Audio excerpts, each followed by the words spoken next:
17 नवंबर 2012 को जोश सेल्वाडोर और उसका एक फ्रेंड कार्डोबा मछलियां पकड़ने के लिए 2 दिन के सफर पर निकलते हैं। ये समुद्र में 50 से 100 मीटर दूर चले गए अपने स्टार्टिंग पॉइंट से। यहाँ इन्होंने मजे से मछलियां पकड़ना शुरू ही किया था कि अचानक एक भयानक तूफान ने इनको घेर लिया। इनकी नाव का इंजन खराब हो गया और समुद्र इनको बहाकर कहीं दूर पैसिफिक ओशन के बीच में ले गया। इनको दूर दूर तक ना ही कोई शिप दिखा और ना ही कोई टापू, और देखते ही देखते इनका 2 दिन का सफर पूरे 438 डेज में बदल गया। सुनसान समुद्र में अकेले एक खराब बोट पर, जहां समुद्र के लहरों के अलावा और कोई चीज नहीं थी। और इससे भी मुश्किल घड़ी ये थी कि ना ही ये किसी से कांटेक्ट कर सकते थे और ना ही इनके पास खाने पीने का कोई सामान था, और एक ऐसी बोट जिसका इंजन भी खराब हो चुका था। यहाँ से अब इनका जिंदा बच निकलने का कोई चांस नहीं बनता। क्या होगा इनके साथ? चलो शुरू से इस कहानी का आगाज करते हैं और जानते हैं इनकी ये दर्दनाक कहानी। लेकिन उससे पहले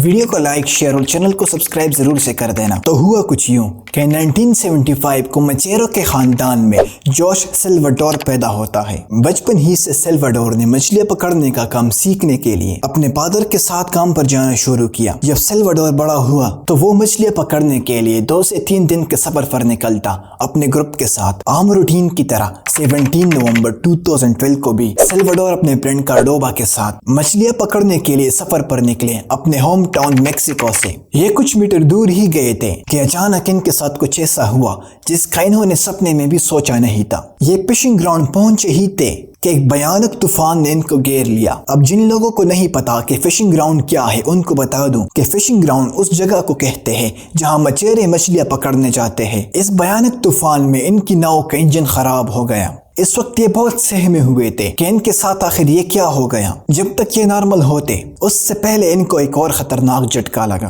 कि तूफान ने इनकी नाव को दूर कहीं पैसिफिक ओशन में बहा दिया है। अब सबसे चैलेंजिंग काम यह था कि ना ही ये अपने बोट को चला सकते थे क्योंकि उसका इंजन खराब हो गया था, और ना ही इनके पास किसी से कांटेक्ट करने का कोई जरिया है। इस मुसीबत से जूझते जूझते शाम हो गई। जब इन्होंने शाम को अपने पास खाना देखा तो इनका दिमाग चकरा गया। पैसिफिक ओशन के बीचों बीच में अकेले और खाने के लिए सिर्फ 2 दिन का सामान। पैसिफिक ओशन के बीचों बीच में अकेले, आखिर ये कैसे सरवाइव करेंगे? इस हादसे के 2 दिन बाद जब इनके पास सारा खाना खत्म हो गया तो इन पर असली टॉर्चर शुरू होने लगा। सीन कुछ ये था कि ना ही इनके पास खाने के लिए कुछ था और ना पीने के लिए कुछ। वो कहते हैं ना कि मरते क्या ना करते। जब इनके पास कोई और ऑप्शन नहीं बचा तो इन्होंने एक ऐसा भयानक फैसला किया जो आई एम श्योर आपके भी रोंगटे खड़े कर देगा। अपने सर्वाइवल के लिए सेल्वाडोर और कार्डोबा ने किया ये कि जो परिंदे इनकी बोट पर आकर बैठते, इन्होंने उन बर्ड्स को पकड़ना शुरू किया और कच्चा खाने लगे। जस्ट थिंक अबाउट इट कि आप खाना चाहेंगे कच्चा मीट? आई एम श्योर आप में से बहुत लोगों का जवाब होगा नहीं। लेकिन ये तो कुछ भी नहीं है। ये मछलियां और टर्टल्स पकड़ते और इनको कच्चा खाते। अब इनके खाने का मसला काफी हद तक सॉल्व हो चुका था। अब सबसे बड़ा मसला था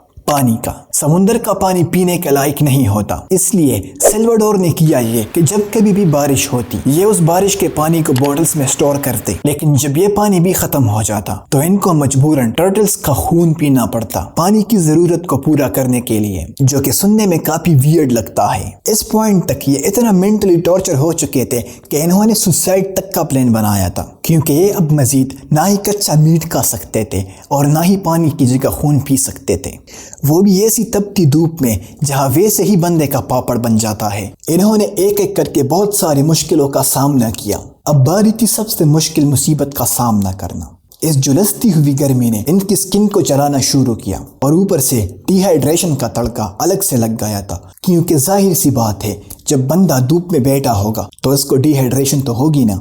सेल्वाडोर और कार्डोबा किसी तरह से एक दूसरे को मोटिवेट करते रहे, लेकिन तब इनकी किस्मत ने इनकी बोट की तरह एक अलग डरावना रुख ले लिया। हुआ ये कि कच्चा मीट खाना, टर्टल का खून पीना और सनबर्न से होने लगी कार्डोबा की हालत बहुत खराब। लेकिन 4 महीनों के बाद कार्डोबा ये टॉर्चर झेल ना सका और अपने दोस्त को अकेला छोड़कर इस दुनिया से चला गया। कार्डोबा की मौत ने सेल्वाडोर को एक ऐसे सदमे में डाल दिया जो कि आई एम श्योर उसने सपने में भी नहीं सोचा था। कार्डोबा की मौत के बाद सेल्वाडोर बहुत अकेला और कमजोर पड़ गया था। इसी तरह वक्त गुजरता रहा और अचानक एक बार फिर सेल्वाडोर की किस्मत पलटी और इस बार इसको एक आइलैंड दिखा। सेल्वाडोर की खुशी की इंतहा नहीं थी। बहुत मुश्किलों के बाद इसकी कश्ती इबोन मार्शल आइलैंड के पास लग गई। 30 जनवरी 2014 को जब इसकी बोट इबोन मार्शल आइलैंड पर लगी تو یہ اپنے سٹارٹنگ پوائنٹ یعنی میکسیکو سے لگ بھگ 10,080 کلومیٹر دور تھا۔ جسٹ امیجن ایک ایسی بورڈ پر 10,080 کلومیٹر کا سفر کرنا جس کا انجن بھی خراب ہو، اور وہ بھی کوئی 1 یا 2 مہینوں کے لیے نہیں بلکہ پورے 438 ڈیز تک سفر کرنا، اور سب سے چیلنجنگ بات سمندر میں زندہ بھی رہنا۔ اس ٹائم تک سیلواڈور کی حالت کافی خراب ہو چکی تھی۔ مارشل آئی لینڈ کے لوکل لوگوں نے اس کی ٹریٹمنٹ کی اور اس کو واپس میکسیکو بھیج دیا۔ اپنے گھر واپس آنے کے بعد سیلواڈور نے 438 days an extraordinary true story of survival at sea نام سے ایک بک پبلش کیا، جس میں اس نے وہ سب ایکسپیرینس شیئر کیے تھے جو اس نے جیلی تھی ان 438 ڈیز میں۔ امید ہے آپ کو ڈیکوڈر آف مسٹریز کی یہ ویڈیو بہت پسند آئی ہوگی۔ اس ویڈیو کو لائک اور چینل کو سبسکرائب کرے بنا جانا نہیں۔ تب تک کے لیے اللہ حافظ۔